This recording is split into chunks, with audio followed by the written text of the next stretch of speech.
Well, if you were here last week, or if you listened online, you know that we were starting this book called The Untethered Soul by Michael Singer. And last week I started by giving you two ideas. And the first one is that realizing and accepting that we have a voice inside our heads that's constantly narrating our life. Constantly giving us advice, taking us here, taking us there, constantly. And Michael Singer calls that voice our roommate. It's that crazy maniac roommate that we can't get rid of. It's constant, constant, constant. And the other thing I shared with you is that you are not that voice. You are not that voice inside your head. You are the one who hears it. So I was practicing, and what I asked you to do this week, I said, just notice that. Just notice that voice in your head. Just sit in the seat behind it and just notice what it's saying, what it's doing, how it's working. So I had this experience yesterday when I was vacuuming our house. That voice was active. It was all over the place. It was in the past, it was in the future, it was telling me all these things and everything. Once in a while, the only place it was watching the vacuum cleaner suck up pet hair and dust. Like it was just right there. Every once in a while that voice just got quiet and was right there in the present. Did you notice that about your voice? I mean, it was all over the place. It was all over the place, but just to notice that it was there. To be aware that I was aware of that voice, because it's been there. It's been there. It's been there. Whether you admit it or not, right now you're thinking, I don't know if that voice is there. Yeah, that's it. That's it. That's the one that's telling you, I don't know if it's there. So I said, though, that we are not that voice, that you are not that voice. You are not that voice in your head. So if we are not that voice, who in the world are we? That's the next phase of this. It's like, who are we? If we're not the voice inside our head, and we're the one who hears it, who is that?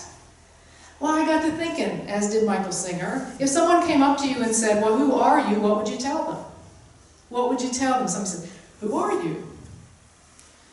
Well, you might go like this. Well, my name is Paula Zabkar. I grew up in Latrobe, Pennsylvania. I was the first child of 4. I went to elementary school. I got to high school, Greater Latrobe area high school. I went to school at Penn State, graduated with a degree in landscape architecture, moved to Washington, D.C. area, and was there for a long time. In 1994, I got cancer, and I decided to leave after that. It was too dense there. Oh, by the way, right before I got cancer, I got a master's degree in environmental science and policy. Couldn't stay there anymore. Moved to Wilmington, North Carolina. Didn't know anybody here. And I've been here pretty much ever since, except for one stint. I went out to Utah, and I worked at an alfalfa farm. And I also backed the wait staff at a karaoke bar. A few little known facts in my past. But most of the time I spent right here. I became a licensed unique teacher, and my divinity degree is with the University of Metaphysics, and here I am at Spiritual Soul Center. And that's who I am. Not who I am at all. Those were the experiences I've had in my life. That's the story of my life, just like you have a story of your life. But that's not who you are, because you are not your experiences. You are the one who has those experiences. And that's just the story of your life. And you are not the story of your life. Okay? So then you think, okay, well, not that. Maybe it's more like this. My name is Paula Zabkar. I'm 5'5" tall. I'm 120 pounds. I have dark hair and brown eyes, and I wear a size 9 shoe now. It used to be 8.5. Not my body either. If I was my body, who was that person in 2nd grade? Didn't look like this. That person in 2nd grade did not look like this at all. She was kind of cute. She had really soft, translucent skin, and she was about this tall, and she had just really, she didn't look like this. She didn't look like this. So, that's not who I am. I'm not my experiences, and I'm not my body, and I'm not that voice in my head, so who am I really? Who am I? Who are you? Who are we? If we're not any of that, because sure enough, we might have been thinking that's who we were before we walked in here or before we read the book by Michael Singer. about who we are. Well, if I'm none of that, here's how the turning point comes. Let me read this from Singer's book. Eventually, you will begin to realize that the outside world and the flow of emotions and experiences and all of that comes and goes. It comes and goes. Your body is not the same even last week as it is today. The experiences you're having come and go. Some we label good, some we label bad. All that comes and goes. But you, the one who experiences these things, remains consciously aware of whatever passes before you. That's the constant in your life. You, in back of that. Now, before I tell you exactly what it's called, if you're reading the book, you already know of who I am. Let's have an experience of that, okay? So I want you to simply look around this room and take in all that's here. Just look around and take in the colors and the textures and the objects and the people, and just take it all in. And look around. And immediately you take it all in, right? You can see it all. Now, describe it all. Describe everything in here to the level you just became aware of it. It's not possible, is it? Who you are is the one who didn't have to think and became aware of every single thing in this room. That, my friends, is consciousness. And that is who you are. Who you are is consciousness. Who you are is pure awareness. Who you are is someone who doesn't have to think one thought to be aware of every detail in this room.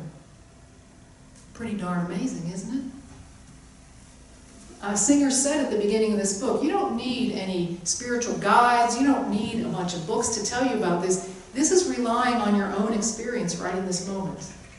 Who is it that saw and took in all of that without having to name it or think about it? That was you, my friends. That was consciousness. That was pure awareness itself. It's pretty amazing. It's pure awareness. But what is pure awareness? So let's do another simple experiment. I want you to close your eyes. And I want you to imagine that you are the only one in this room, except me. You can hear my voice, but that's it. There's no one else in this room but you. And you can hear my voice, and my voice alone.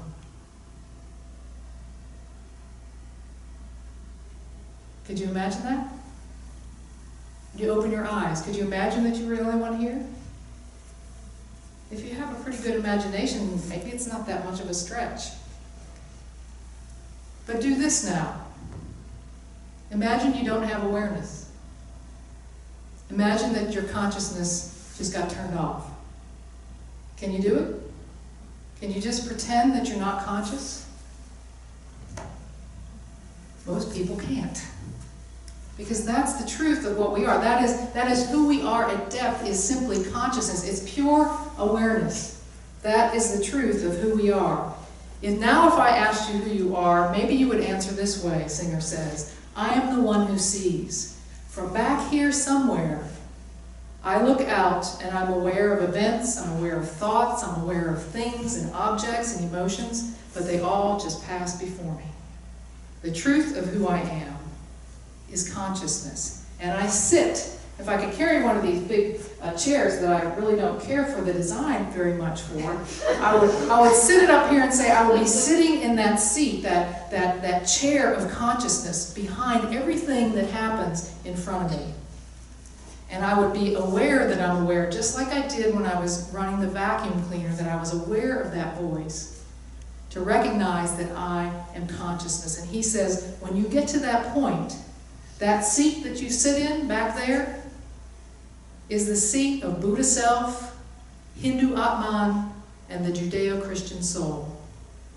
That is it. And he says the great mystery begins once you take that seat behind it all.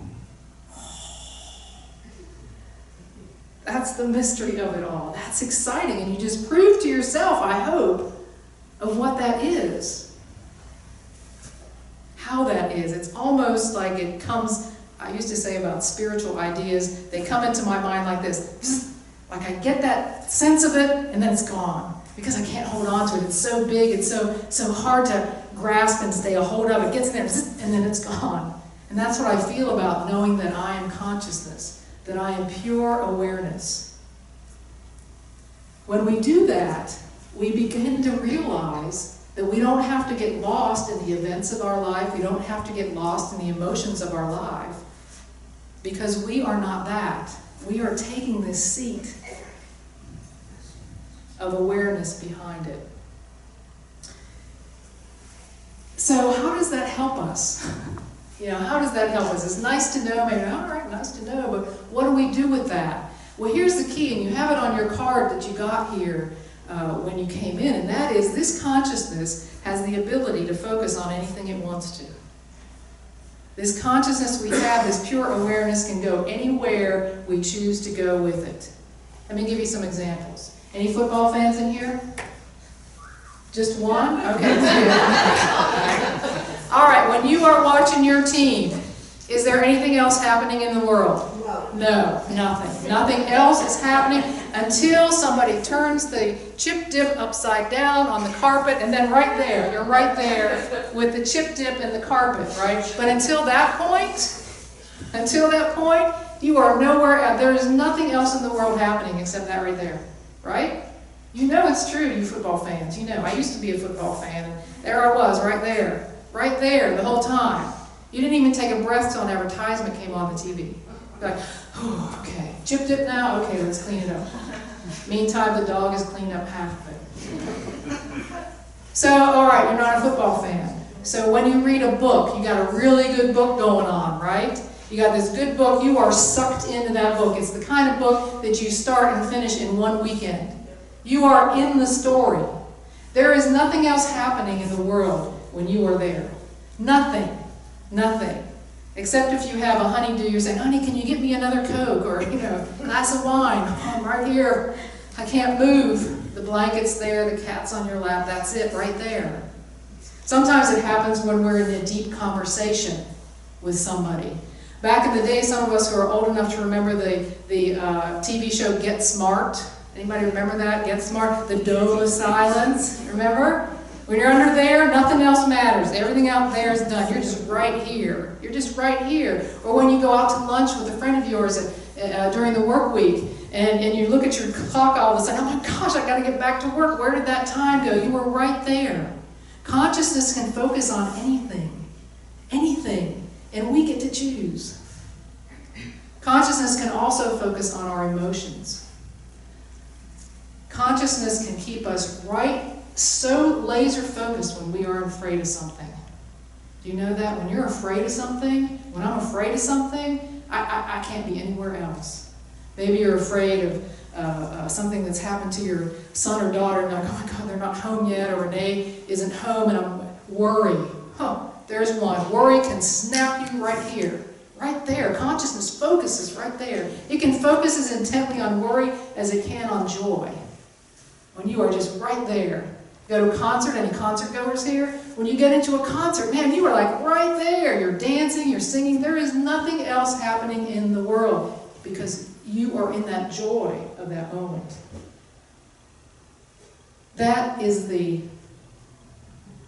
amazingness of our ability to focus our consciousness. We have a choice about what we focus on. That's great news. That's really great news. Because we don't have to get lost in the world of our mind. We can choose to focus on whatever it is we want to focus on. We can be who we really are by choice. That's not really a true statement. We can understand who we are and make choices out of that understanding. That's the truth. Listen to this. I hope I didn't miss one of my quotes. There's some good ones in here. The essence of consciousness is awareness, and awareness has the ability to become more aware of one thing and less aware of something else. In other words, it has the ability to focus on certain objects. That's what I was just saying, right?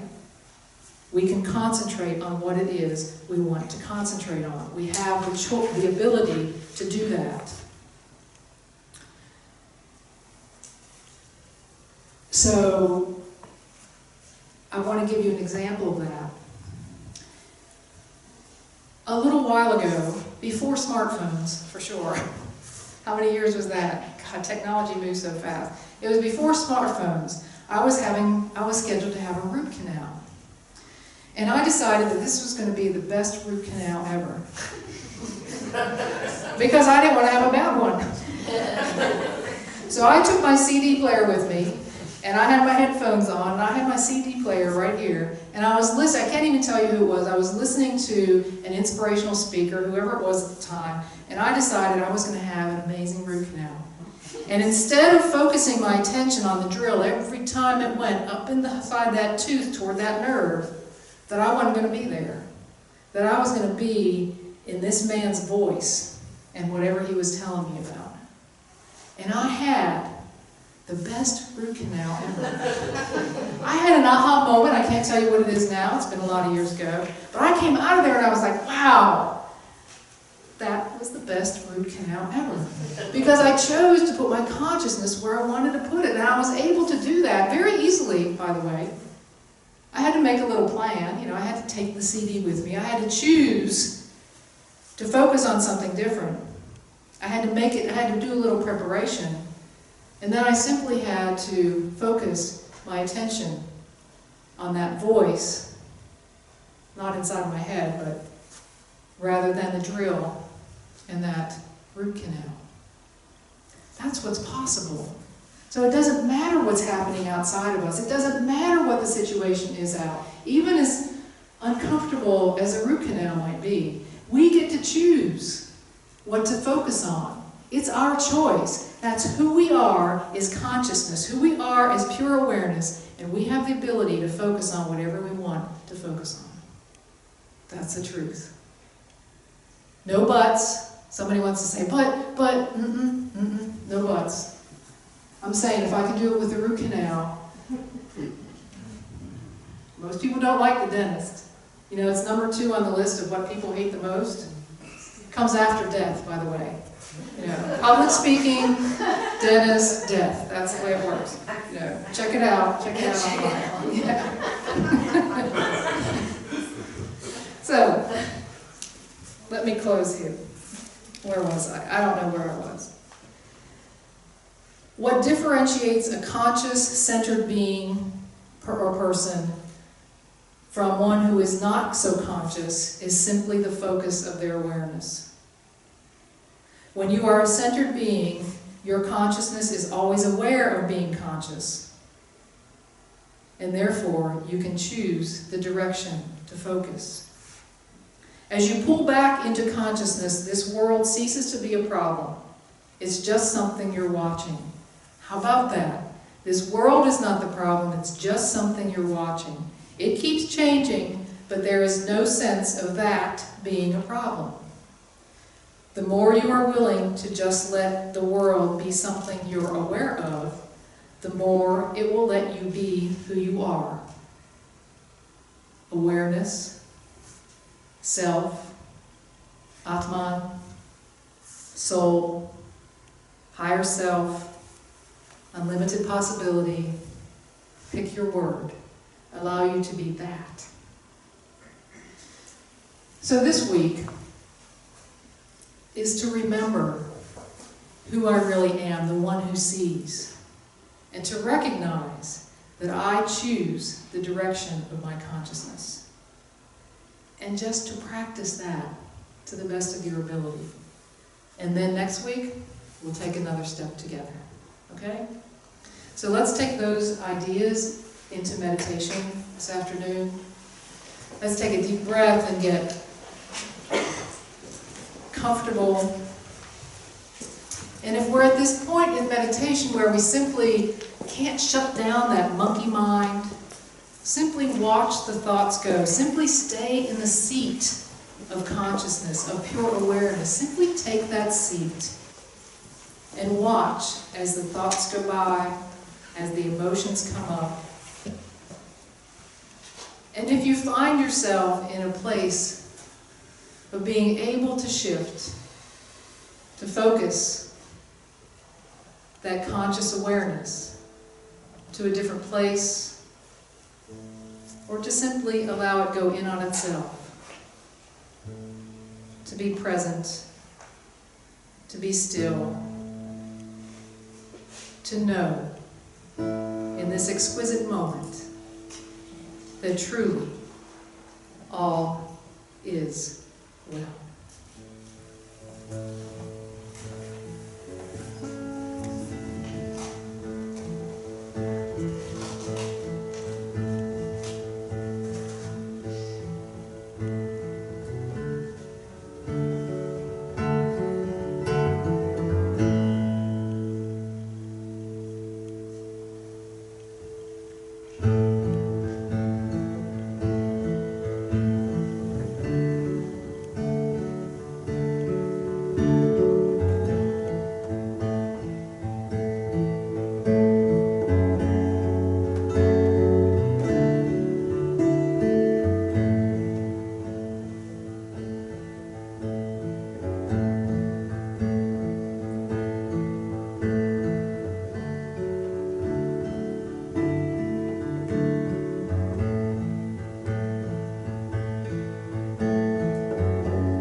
until here, in my own house, I felt truth filling my sight.